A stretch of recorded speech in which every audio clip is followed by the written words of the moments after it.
Hello everyone, I'm here to talk about Shadow of the Tomb Raider.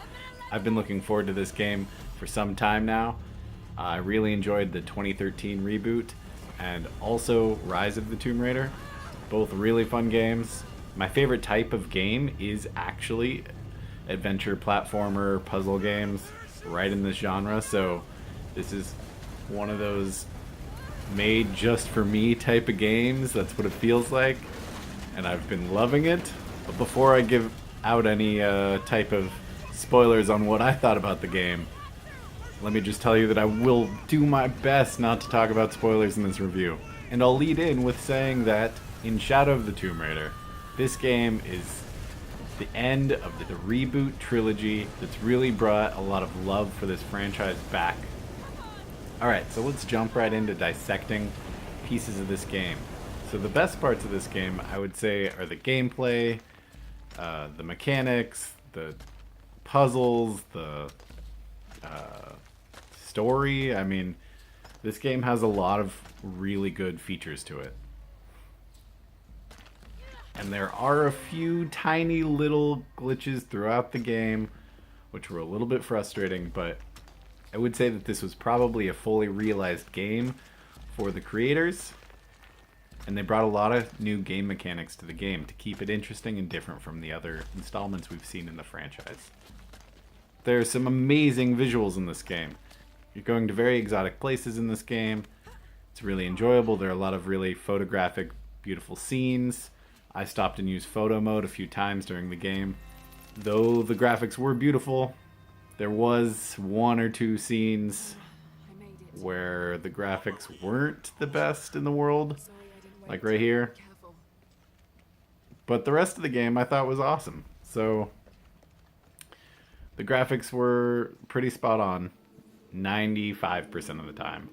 And there was just a few weird renderings, I guess, that showed up throughout the game. The sound. There was a lot of wonderful sound, a lot of intimidating jungle-y animals, and maybe some alpha carnivore creatures out there ready to devour us. That was really enjoyable. There was some good music. It really fit the mood and really helped you get fully submerged into this world that we're sharing with Laura. Let's go back to the game mechanics, since there's some new features that they've brought in. Some really cool climbing mechanics. That's always been a really big part of the Tomb Raider series. You also have some wonderful new puzzle tombs to explore and use your newly realized skills that you slowly unlock throughout the game. We have some new climbing skills. We have some new combat skills. We're really becoming a predator in this game.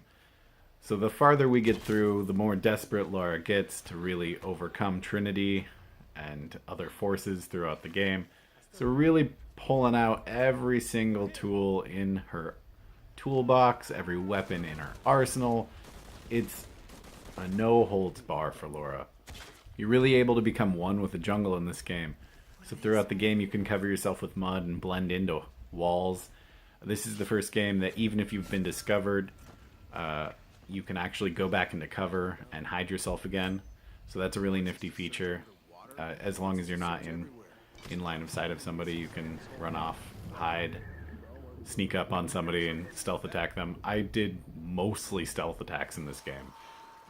It went like stealth attacks, bow and arrow, and then the machine gun, because you can actually mod it out to be incredibly powerful.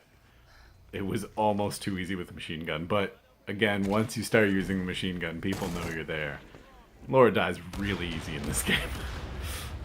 But even though she dies easily, there's actually a pretty amazing skill tree in this game.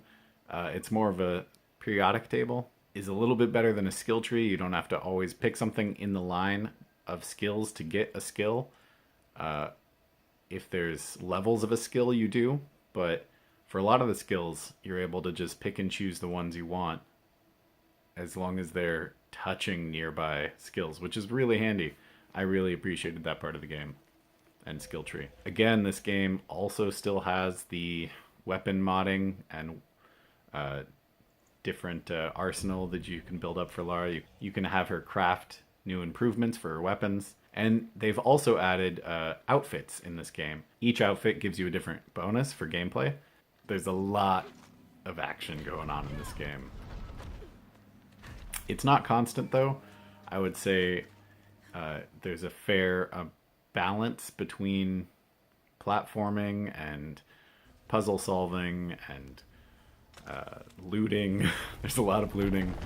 Oh, and there are a lot of running sequences where you're running from giant cataclysmic events, enemies, and other stuff. I'm not going to ruin everything for you. Alright, now onto the story. It really ties in a lot of different things throughout Laura's whole life and the trilogy leading up to this game. So I would say that they did a fantastic job of tying everything together and wrapping it up as if it was the end of this trilogy. I certainly hope that there's another game. If there isn't in this continuity, I'm sure that there will be another Lara Croft Tomb Raider game in the very near future. Lara has some really good human connections in this game.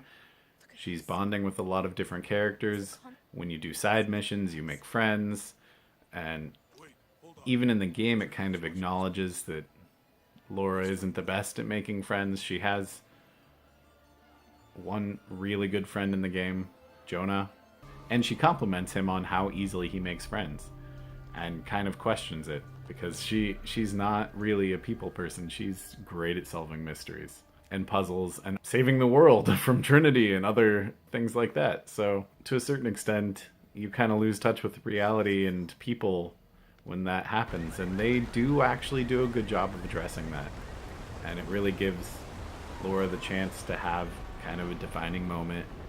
In this story, we see Lara make some really big choices, and we get to see her evolve throughout the game and take in all of what she's experienced through her life and really everything leading up to this climax in the games and in her life.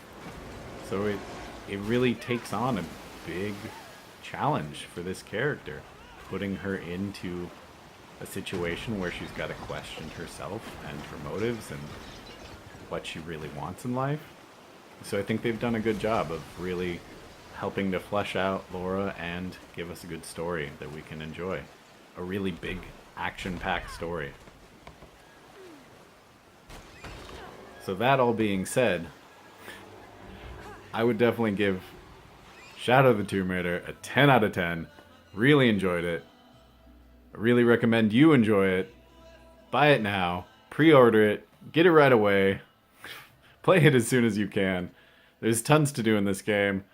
I really, really was challenged to get through the story in time to make this review because I kept getting sidetracked doing side missions because that's how I play these games normally, but I really had to focus on doing the main storyline.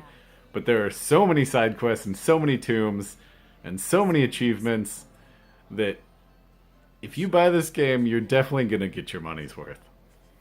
Alright, so that's my review. I hope you guys buy the game, check it out. Let me know what you think of the game. Let me know what you think of the video. And like, subscribe, comment,